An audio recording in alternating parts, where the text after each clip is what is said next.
We all know the scene. A hotel room in Miami. A drug deal gone wrong. The sound of a motor starting. When Oliver Stone wrote the movie Scarface, everyone in Hollywood thought he had lost his mind. "This is too violent," they said. "Nobody cuts people into pieces with a chainsaw. This is fiction." But Oliver Stone didn't make this up. He had access to the secret FBI files of 1980. He read the witness testimonies.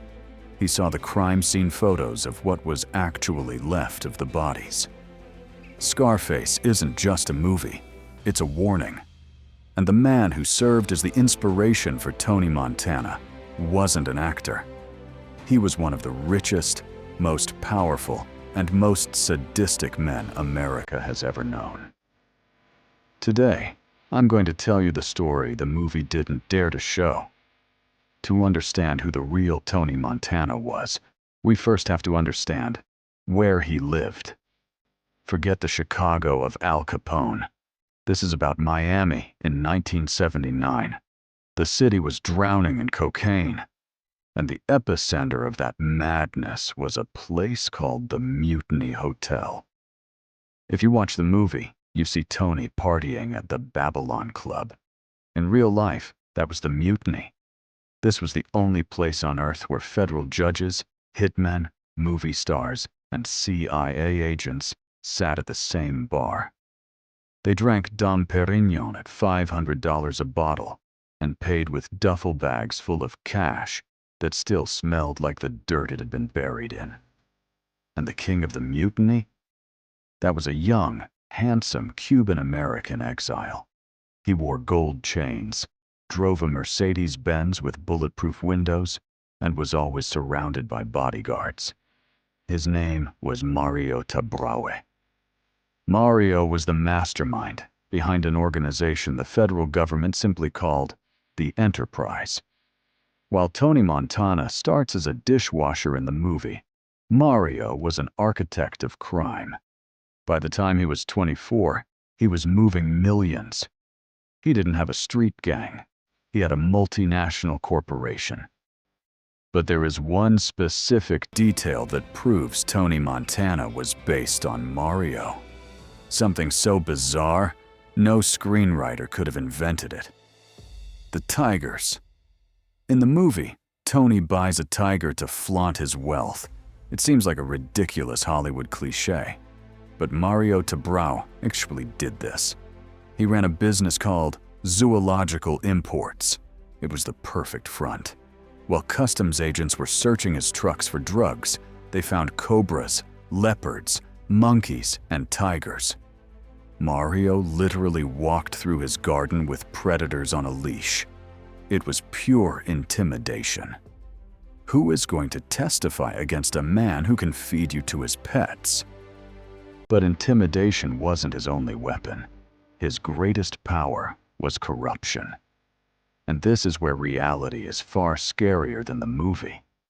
In Scarface, we see corrupt cops taking bribes. In Mario Tabraue's world, the cops weren't just corrupt. They worked for him.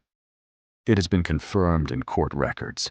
Uniformed police officers, cops on duty, were actually helping Mario unload the drugs. Imagine this. You call the police because you see something suspicious, and the officer who shows up is the one loading the cocaine into his squad car. Mario Tabraue was, in every sense of the word, untouchable. But like every emperor, Mario became paranoid. And paranoia leads to blood.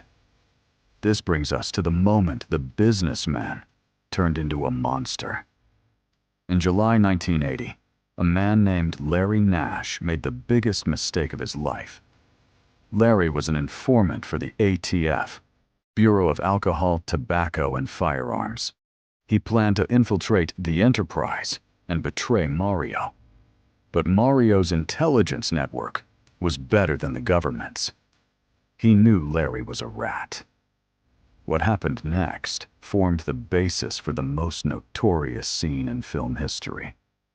Larry Nash was driven to a secluded house. He thought he was going to cut a deal. Instead, he was met by the top executives of the enterprise. Mario Tabraue was there. They shot him, but they didn't let him die. The order was simple. Nothing of him was to remain. No body, no evidence. In the movie, we see Hector the Toad waving a chainsaw around. In real life, it was even clumsier and more brutal. Witnesses later testified that they first tried to destroy the body with axes and machetes. But the human body is tough. It was taking too long. Someone suggested getting a chainsaw. While Mario watched, and perhaps even gave instructions, the informant was sawed into pieces. The body parts were burned in an oven to destroy all DNA. When Tony Montana saw that scene in the movie, he was disgusted. He thought it was dishonorable. But the real Tony, Mario, to him, it was just a Tuesday. It was business. This incident, the murder of Larry Nash, would eventually be his downfall. But not before he tried to fool the entire world one last time. In 1987, the curtain fell. The government launched Operation Cobra.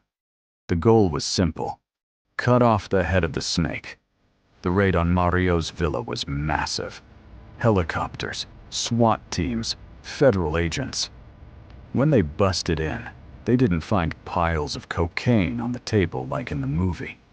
They found a paper trail, proof of a criminal empire that spanned the globe. The trial that followed was a media circus. Prosecutors called him the most powerful drug lord to ever stand on American soil. But even in prison, Mario wasn't defeated. And this is where the story completely diverges from the movie. Tony Montana dies in a hail of bullets. He fights to the bitter end. Mario chose a different path. He tried to buy the system. While he was locked up, awaiting his sentence, he began plotting a new scheme from inside his cell. He tried to arrange a helicopter escape. The plan was insane. Mercenaries were to attack the prison, storm the exercise yard, and pick Mario up in a chopper to fly him to Cuba or South America. He was willing to pay millions for his freedom. The plan leaked. The escape failed. And then came the hammer. The judge sentenced Mario Tabraue to 100 years in prison. 100 years. Game over. End of story. So you would think. 100 years. That means you die in your cell. But Mario Tabraue isn't just a criminal. He is a survivor. He did what Tony Montana would never do. He talked. He gave the government information. So much information that his sentence was drastically reduced. After only 12 years, the man who had people sawed into pieces was walking free on the streets again. And this is the biggest plot twist of all. If you thought Mario would hide in a basement, you are wrong. Do you remember that crazy Netflix documentary during the pandemic? Tiger King? Look closely at the first episode. He is there. Today, Mario Tabraue runs the Zoological Wildlife Foundation in Miami. He is a local celebrity. He gives interviews to YouTubers. He poses with tigers for Instagram models. He's living in the paradise he built with blood money. Tony Montana lost everything.